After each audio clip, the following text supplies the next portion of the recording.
दोस्तों, आपका Gungun talk show में स्वागत है। आज मैं भगवान की माया से जुड़ी एक कहानी सुनाने जा रही हूँ। एक बार सुदामा ने कृष्ण से पूछा, कान्हा, मैं आपकी माया के दर्शन करना चाहता हूँ, कैसी होती है ये? श्री कृष्ण ने टालना चाहा, लेकिन सुदामा की जिद पर श्री कृष्ण ने कहा, अच्छा, कभी वक्त आएगा तो बताऊंगा। और फिर एक दिन कृष्ण कहने लगे, सुदामा, आओ गोमती में स्नान करने चले। दोनों गोमती के तट पर गए, वस्त्र उतारे, दोनों नदी में उतरे। श्री कृष्ण स्नान करके तट पर लौट आए और पीताम्बर पहनने लगे। सुदामा ने देखा, कृष्ण तो तट पर गए हैं, मैं एक डुबकी और लगा लेता हूँ। और जैसे ही सुदामा ने डुबकी लगाई, भगवान ने उसे अपनी माया का दर्शन करा दिया। सुदामा को लगा गोमती में बाढ़ आ गई है और वो बह जा रहे हैं। सुदामा जैसे तैसे एक घाट के किनारे रुके, घाट पर चढ़े, घूमने लगे। घूमते घूमते एक गांव के पास आए। वहाँ एक हथिनी ने उनके गले में फूल माला पहना दी। श्री कृष्ण ने सुदामा को अपनी माया दिखा दी थी। सुदामा हैरान हुए, लोग इकट्ठे हो गए। लोगों ने कहा, हमारे देश के राजा की मृत्यु हो गई है।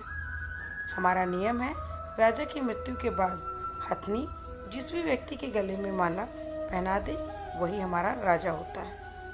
हथनी ने आपके गले में माला पहनाई है, इसलिए आप हमारे राजा हैं। सुदामा हैरान हुआ, राजा बन गया।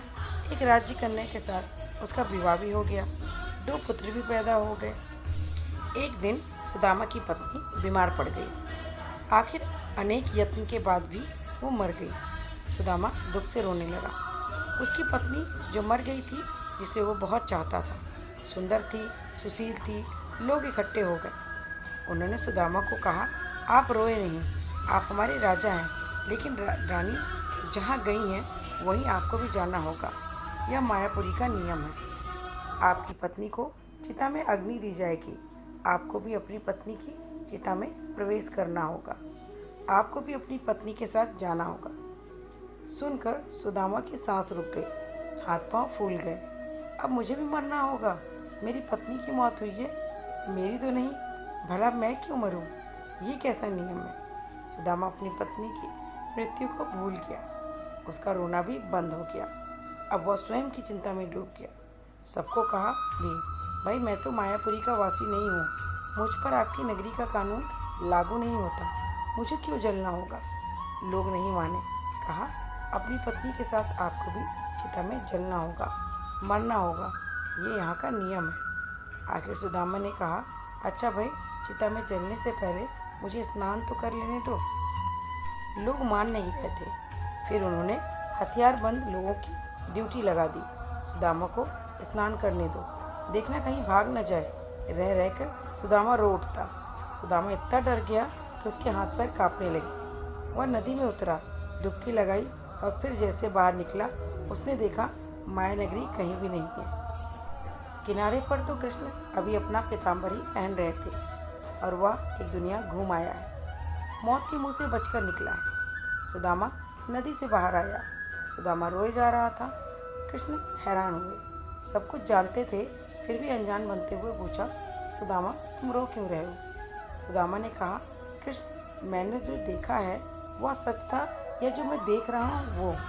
श्री कृष्ण मुस्कुराए, कहा, जो देखा होगा वह सच नहीं था, भ्रम था, स्वप्न था, माया थी मेरी, और जो तुम अब देख रहे हो यही सच है। मैं ही सच हूँ।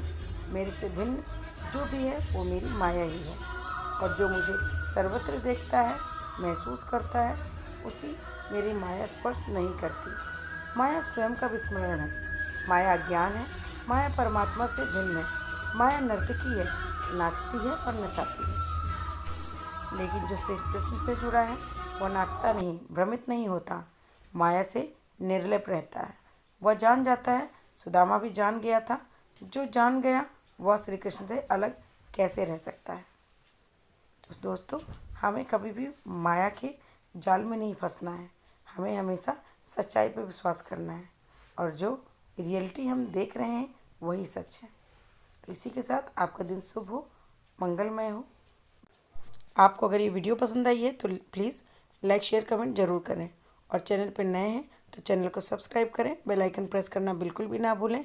इससे मेरे सारे वीडियो की नोटिफिकेशन सबसे पहले आप तक पहुंचेगी। धन्यवाद।